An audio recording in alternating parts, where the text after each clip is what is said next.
Welcome to Engage, where we are inspired by Jesus impacting our city and the world. Living this way is an art form that is best when practiced together. We do this together by resisting apathy, Welcoming everyone and making sure no one is left out. participating in remedying the concerns of those around us and around the world. Telling our stories, and just by actually being, eating, and doing life together. We believe that every day is another chance to live by faith Labor in love. and endure with hope. Join us, create with us, as we follow the brushstrokes of the Creator. Welcome to Engage.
Worthy of every song we could ever sing, worthy of all the praise we could ever bring, worthy of every breath we could ever breathe. We live for you,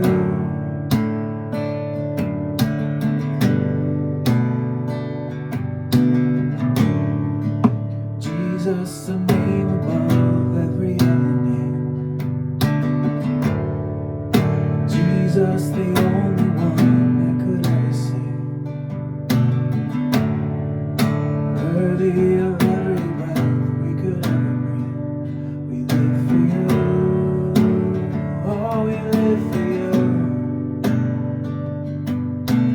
Holy, there is none like you, there is none beside you. Open up my eyes and wonder.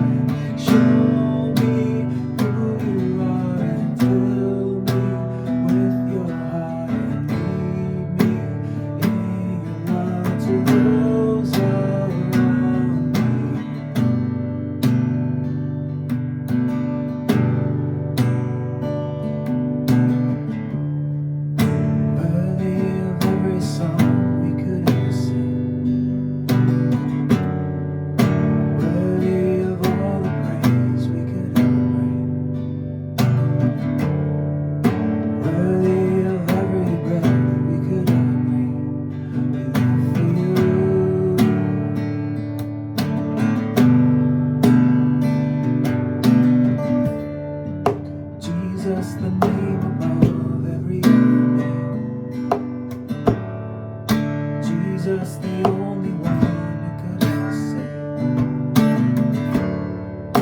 worthy of every breath we could ever breathe. We live for you. Oh, we live for you. Holy, there is no one like you. There is none besides you. Open up my eyes and wonder.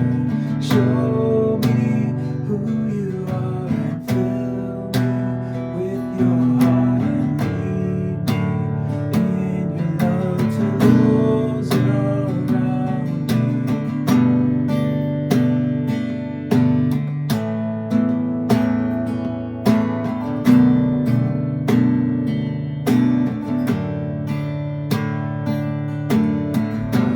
will build my life upon your love. It is a firm foundation. I will put my trust in you alone, and I will not be shaken. I will build my life upon your love. It is a firm foundation. I will put my trust in you alone, and I will not be shaken.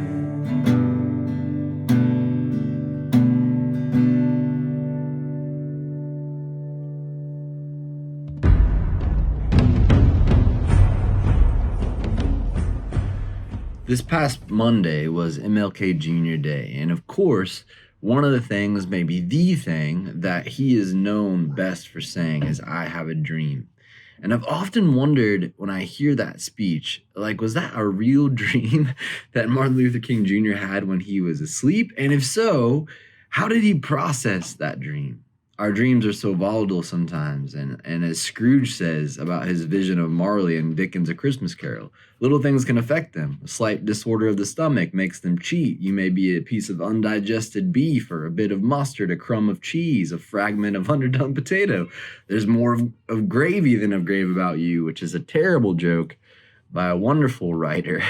But it's true. I've had dreams that I thought were very monumental, just to go and explain them to my wife and find that they are not so. And so I wonder if Martin Luther King Jr. ran his dream past anyone to see if what it was worth, whether it was worth sharing. And whoever that was, man, I'm sure glad, as we all are, that they advised him to share. I can't help but think that maybe a big part of that was God. Maybe it was his alone time with God that this dream became a matter of conversation and of earnest prayer. And it was in those times of prayer that Martin Luther King Jr. was implored to not only take that dream very seriously, but share it with the world. Again, for which we're all forever grateful.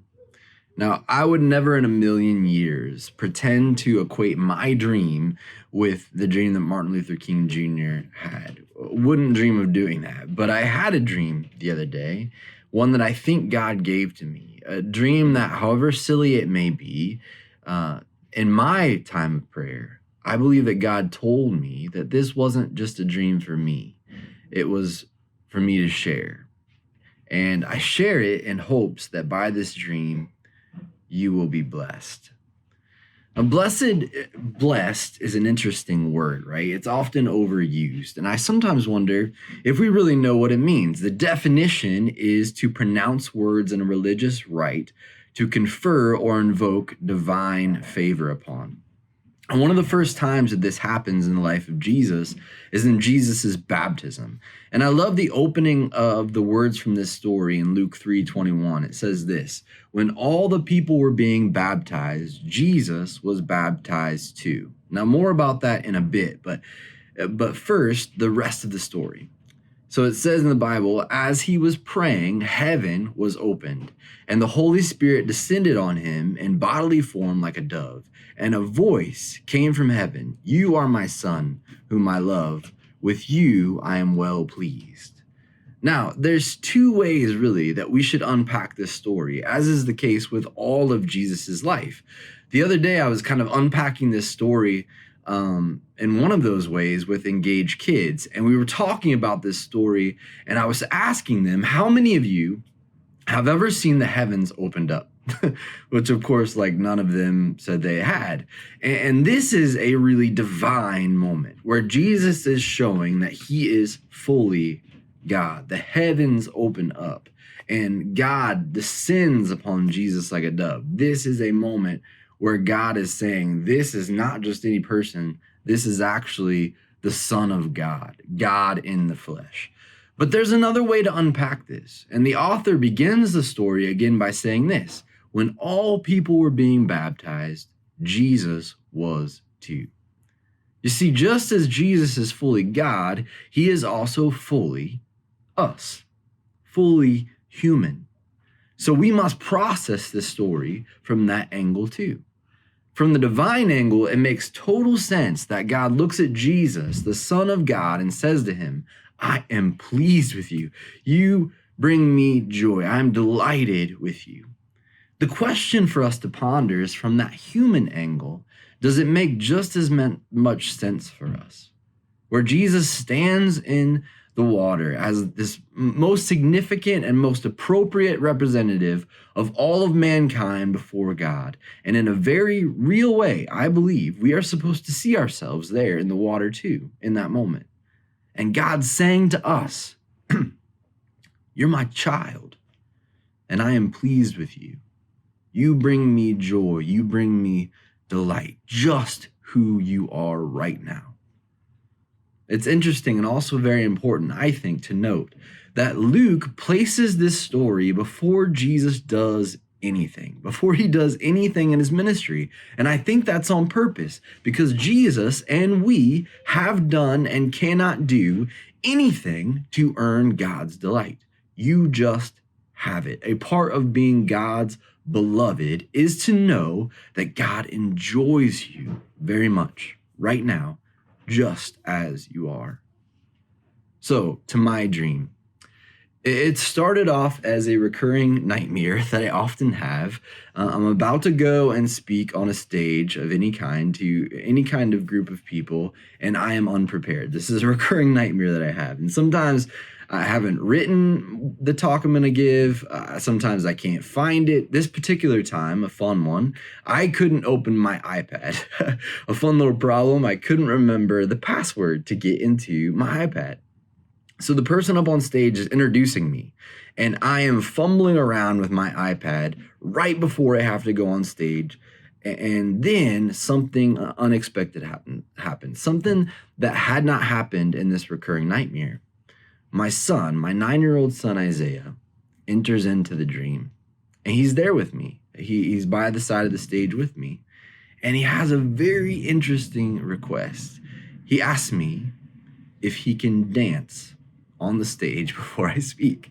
More specifically, and this part of the dream might be due to something I ate or watched the day before, he asks if he can go on stage before I speak and pop and lock. Now, it's very important that I mention this. My wife would tell me that popping and locking, these are two different things. You can pop and lock, but it's a mixture of styles. It can be combined, but are not the same thing. Real dancers know this, and my wife would really want me to mention that.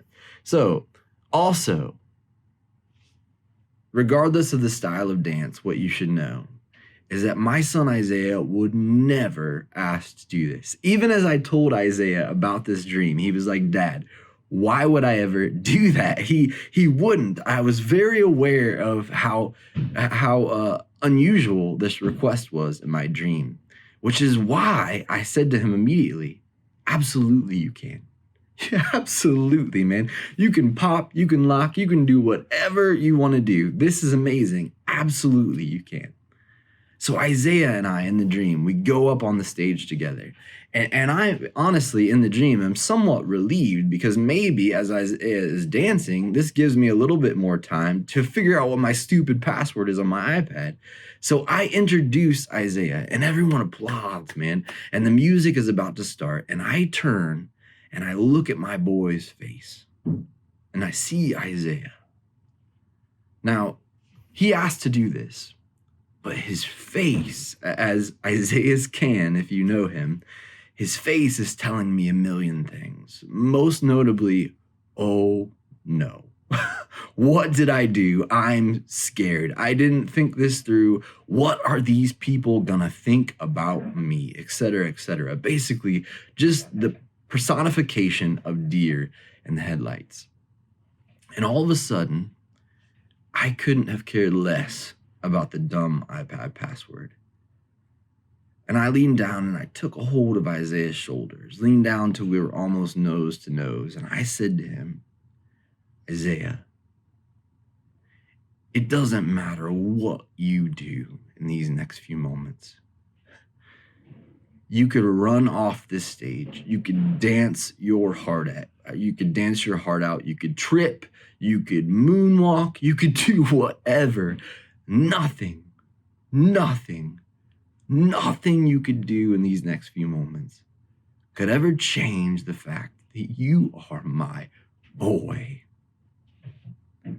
And you make me so happy. Not some different upgraded version of what you think you should be or anything like that. You, right now, you, right here. I am delighted with you. You bring me so much joy. And in that moment, it was like in the dream, God tore open this hole between the dream and reality and whatever else and said directly to me, Jason, if you can say that to your son, why won't you hear that from me? Bam, I woke up out of the dream. In honesty, just for curiosity, I would have really liked to hang around to see what Isaiah did. I bet he cut a rug, man, which is like old person for danced really well. I don't know who it is who needs to hear this. My guess is probably a lot of people in this world where we are so often judged by the results that we produce, the follows that we have. We're so often judged by what we do and what results it brings. The truth that I find in the Bible through the words of God at the baptism of Jesus and also in the dreams that I believe God gives me is that this God of the Christian faith, he does not even close to judge us that way. Not anywhere close. You are God's beloved. That's just a part of who you are. From the moment you were born, that is just who you are. And that means a lot. But maybe most notably, for the sake of this conversation, what it means is that God just delights in you. God is just pleased with you right now. Not the person that you want to be, not the person that, after successfully keeping on track with your New Year's resolutions. No, you. God delights in you and will always let you pop and lock if you ask to. Be blessed today and remember that you are God's beloved and God just delights in you. You bring God joy.